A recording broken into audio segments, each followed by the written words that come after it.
everyone, for this Book Review Wednesday, I am able to take the fan request and I was able to complete The Cossacks by Leo Tolstoy.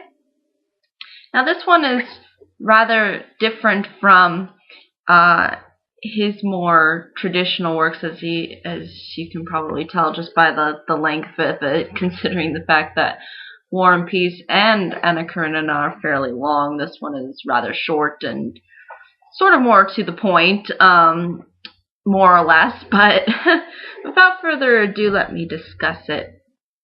So, this book revolves around Lenin, who basically is kind of in a state of wanting to start over and sort of begin a new life.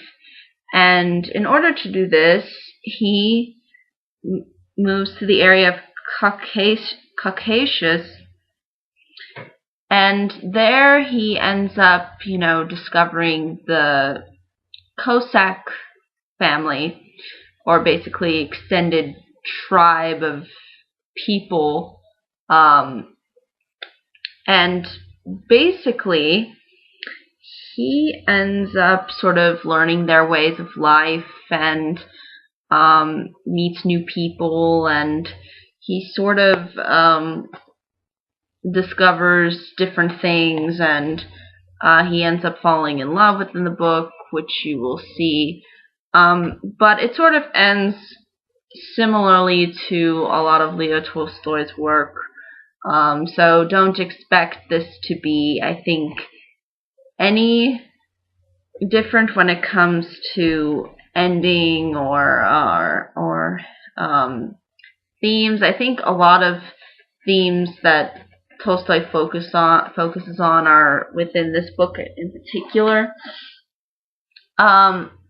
But it does revolve around being a somewhat autobiographical account of Tolstoy's experiences in the Caucasus during the later stages of the Caucasian War, which was between the Caucasians and the Russians, or in particular the Russian Empire, so within the 1800s. So basically, the Caucasus are, I guess, various groups of people. In particular, the Cossacks are those people.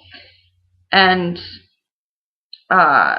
basically, that's really the entirety of the story in a nutshell and what it focuses on. So, but it doesn't address Leo Tolstoy in particular. He just sort of addresses his experiences and sort of incorporates it into a fictional work. So, just to sort of make that clear. But basically, what I find unique about the Cossacks, including the fact that it's rather short in length, is that it's sort of to the point, but at the same time there is not a whole lot of structure to this story. It's more about an experience. It's more about a journey. There's really no end goal, but there are some sort of thematic messages, again, that I think are sort of emphasized in other Leo Tolstoy work. They're just emphasized in other Leo Tolstoy works. But this one I find unique because it seems to focus in on the important aspects that really involve the characters and the story. And it's sort of concise in that sense, compared to something like Anna Karenina that goes on and on and on and on end. And it also seems to be more focused in on philosophical aspects, certain meanings, and if certain things exist, and there's a lot of questioning that the main character Lenin goes throughout the story, and I almost want to say it's a fairly unsatisfying ending, because it kind of ends um, as if the whole experience ultimately didn't seem to change anything. It's not. It doesn't seem like he really was able to make an impact with this experience and really getting to know these people, which I think is rather depressing. It ends sort of him choosing to leave, which you will see within the story. I apologize if that's technically a spoiler, but it does sort of play a pivotal role in the story. But you'll understand his reasonings as to why that is, if you choose to read the story. But basically, I think this book in particular did not provide me with that satisfying ending, because I don't feel like that the main character, Olenin, really got a lot out of the experience, because ultimately what ends up happening is that once he leaves, he's almost forgotten pretty much by the people there, and nobody seems to really care about him, and he's kind of a loner almost. He's sort of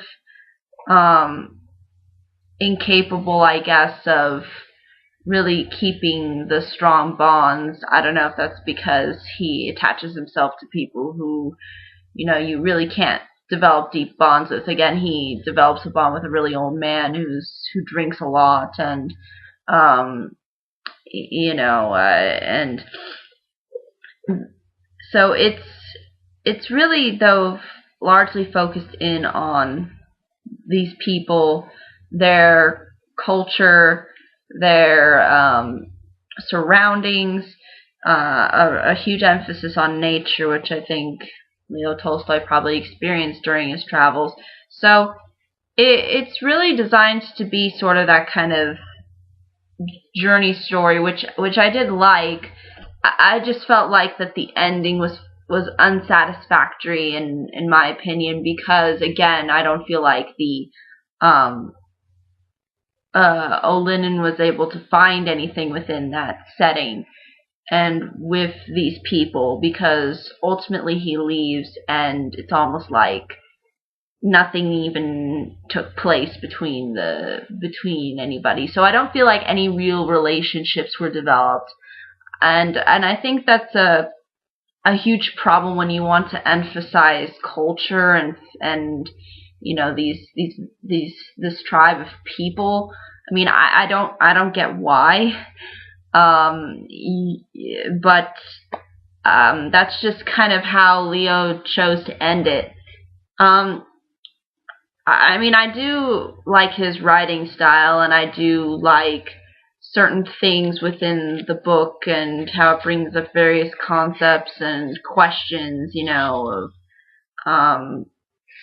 of things that I think can be relatable to anybody, regardless of the time period or culture. But it does seem to be a little bit, kind of dreary Leo Tolstoy, like ending with I'm just gonna end this with no, again, no sense of wonder or endearment. No, I'm just going to end it with ultimately nothing is accomplished at the end of the day. So I think that was my major issue with the story as a whole. But in regards to everything else, I think it executes itself well and is one of the more underrated, I guess, works of him in particular. However, the fact that it's kept short and consistent, I think, was something that appealed to me. And although it's not as dramatic or as in depth as something like Anna Karenina, it still offers you a sort of broad picture of somebody going through a journey, and in the end really not coming out with anything, which again, really disappointed me. But despite that, I still think that it's still worth a recommendation. If you like Leo Tolstoy's works, then I wouldn't see you having a problem with this one in particular. I think it's more of the author, because I think he really likes to put these very so quasi non-accomplished endings, or these very dramatic um, conclusions, instead of, trying to bring in some optimism. I think, I don't know if Leo Tolstoy would have been considered a pessimist during his life, but he does seem to have, his books seem to emphasize this kind of lonely lonely feel, and is almost sort of anti-community. So again, if you don't mind that, if you think that that's a great way to live life, just alone on the road with nobody there, and no real relationships, then you will enjoy this. But for me personally, I don't really gravitate towards these kinds of works. But I will say that I did enjoy the writing style. I did enjoy certain parts of the story. I liked seeing the main character going on this kind of journey. But I think ultimately the way that Leo decides to end things, I think, was something that really left sort of a very meh taste in my mouth. But despite that, I think it's still worth the recommendation if you're interested. It's only 175 pages, at least this version is. It's not too long. It's not completely in-depth, but it does give you a sense of different emotions and different circumstances, and you see the different ways of living that these people, the Cossacks, end up living. But I think, though, that's really all ultimately I can say about this book in particular. However, if there are any questions, comments, concerns, I'd be more than happy to answer them. But I believe that's really all I can say. Thank you all so much for watching. I hope you all have a wonderful day, week, month, and year. And I hope to see you on the next video. Bye-bye.